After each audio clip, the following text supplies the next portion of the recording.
성경에 기록되었으되 보라, 내가 택한 보배로운 모퉁이 돌을 시온에 두노니 그를 믿는 자는 부끄러움을 당하지 아니하리라 하였으니, 그러므로 믿는 너희에게는 보배이나 믿지 아니하는 자에게는 건축자들이 버린 그 돌이 모퉁이의 머릿돌이 되고 또한 부딪히는 돌과 걸려 넘어지게 하는 바위가 되었다 하였느니라. 그들이 말씀을 순종하지 아니함으로 넘어지나니 이는 그들을 이렇게 정하신 것이라. 베드로전서 2장 6절로 8절 말씀. 사랑하는 성도 여러분, 이 시간에는 본문 말씀을 통해 예수 그리스도가 우리 인생의 건축물에서 어떤 존재이신가를 깊이 묵상하며 복음의 핵심인 믿음과 순종의 가치를 알아볼 때 은혜 받는 복된 시간 되시기를 주님의 이름으로 축원합니다. 이 시간 우리는 베드로전서의 말씀을 통해 우리 신앙의 가장 기초가 되는 예수 그리스도를 함께 묵상하고자 합니다. 건축가들이 집을 지을 때 가장 먼저 하는 일이 무엇일까요? 그것은 기초를 닦고 기준이 되는 돌을 놓는 일입니다. 아무리 화려하고 높은 건물이라도 그 기초가 되는 돌이 어긋나 있으면 결국 무너지고 맙니다. 우리의 인생도 마찬가지입니다. 우리는 모두 인생이라는 집을 짓는 건축가들입니다. 이 시간 본문에서 사도 베드로는 하나님께서 우리 인생의 건축을 위해 한 돌을 준비하셨다고 말하고 있습니다. 그 돌은 누군가에게는 생명의 기초석이 되지만 누군가에게는 걸림돌이 될 수도 있습니다. 이 시간 말씀을 통해 나는 예수님을 어떤 돌로 대하고 있는지 점검하는 시간이 되기를 소망합니다. 본문 6절은 하나님께서 택하신 보배로운 모퉁이 돌을 말씀하고 있습니다.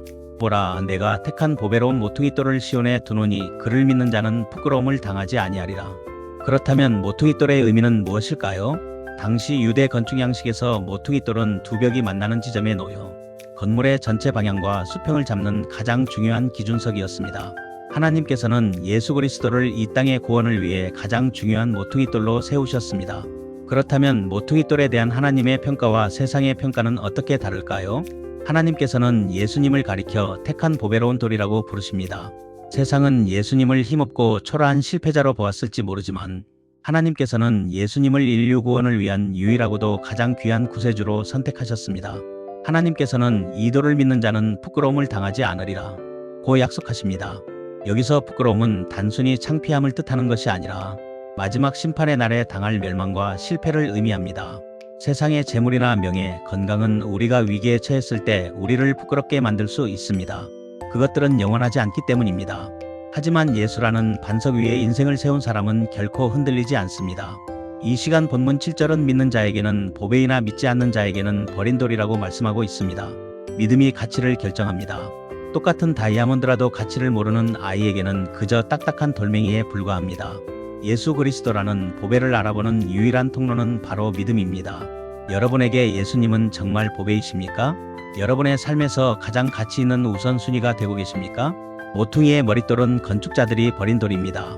건축자들은 당시 종교 지도자들과 지식인들을 상징합니다. 그들은 자신들의 인생 철학과 종교적 열심이라는 집을 지으면서 예수라는 돌이 자신들이 살아가는 삶이라는 설계도와 맞지 않는다고 생각하여 버렸습니다. 나의 자존심을 건드리는 예수님은 필요 없어. 나의 성공에 방해되는 십자가 복음은 버리겠어. 이것이 세상 논리입니다. 그러나 놀라운 사실은 사람들이 쓸모없다고 버린 그 돌을 하나님께서 가져다가 건물의 가장 중요한 기초가 되는 머릿돌로 삼으셨다는 사실입니다. 복음은 역전의 역사입니다. 이 시간 본문 8절은 이렇게 말씀하고 있습니다. 또한 부딪히는 돌과 걸려 넘어지게 하는 바위가 되었다 하였느니라. 그들이 말씀을 순종하지 아니함으로 넘어지나니 예수님께서는 걸림돌이 되셨습니다. 순종하지 아니하는 자들에게 걸림돌이 되신 것입니다. 복음을 거부하고 자기의를 의지하는 사람들에게 예수님은 자신의 생각과 부딪히는 돌이 되고 자신의 삶에 부딪히는 돌이 될 뿐입니다. 하지만 예수 그리스도는 그들의 교만이 꺾이고 그들의 불신앙이 부딪혀 깨지게 만드시는 능력인 줄 믿으시기 바랍니다. 넘어지는 이유는 불순종 때문입니다. 이 시간 말씀은 사람들이 넘어지는 결정적인 이유를 말씀에 순종하지 않기 때문이라고 명확히 말씀해주고 있습니다. 믿음은 관념이 아닙니다. 믿음은 곧 순종으로 나타납니다. 하나님의 말씀을 내 생각보다 위에 두지 않고 나의 생각이 앞설 때 하나님의 말씀은 나를 세우는 기초석이 아니라 나를 넘어뜨리는 걸림돌이 되는 것입니다. 하지만 성경은 이렇게 정하신 것이라고 말씀하고 있습니다. 이 말씀은 하나님께서 누구를 억지로 멸망시키기로 작정하셨다는 뜻이 아닙니다. 예수라는 기준을 거부하는 자는 넘어질 수밖에 없다는 영적 원리와 법칙을 세우셨다는 뜻입니다. 중력의 법칙을 무시하고 높은 곳에서 뛰어내리는 사람이 다치는 것이 당연한 것처럼 생명의 근원이신 예수님을 거절하는 인생은 넘어질 수밖에 없는 것이 영적인 이치입니다. 그렇다면 이제 우리는 어떻게 살아야 하겠습니까? 사랑하는 성도 여러분, 이 시간 말씀은 우리에게 두 가지 길을 제시합니다. 첫 번째의 길은 예수님을 내 인생의 모퉁이돌로 삼고 그 위에 삶을 건축하는 길입니다. 이 길을 걷는 자는 인생의 폭풍우가 몰아쳐도 결코 부끄러움을 당하지 않을 것입니다. 두 번째의 길은 내 고집과 기준을 따르느라 예수님을 버리고 결국 그 돌에 걸려 넘어지는 길입니다. 우리는 매일의 선택 속에서 선하고 바른 길을 택하여 예수님을 보배로 대우하고 있습니까? 아니면 내 계획에 방해가 된다면서 거추장스러운 돌로 취급하고 있습니까? 복음은 단순합니다. 우리가 버렸던 그 돌, 세상이 조롱했던 그 십자가의 예수가 사실은 우리 생명의 유일한 기초라는 사실을 인정하는 것입니다. 이 영상을 시청하는 여러분, 이 시간 이후에는 나의 보배 되신 예수 그리스도의 말씀에 기쁘게 순종하는 여러분이 되시기를 바랍니다. 예수 그리스도라는 반석 위에서 세상이 줄 수 없는 평안과 승리를 맛보며 항상 감사와 기쁨의 고백으로 건강한 믿음의 성도로 살아가시기를 주님의 이름으로 축복합니다.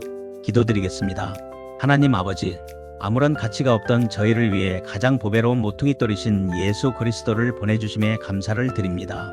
우리가 세상의 헛된 기초 위에 인생을 세우려다 넘어지지 않게 하시고 오직 변치 않는 반석이신 예수님 위에 우리 가정을, 일터를, 자녀를 세우게 하옵소서.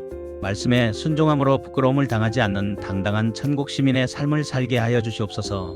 믿는 자의 삶에 언제나 건강과 감사의 고백이 넘치는 삶이 되도록 인도하시고 역사하시는 우리 주 예수 그리스도의 이름으로 기도드리옵나이다. 아멘.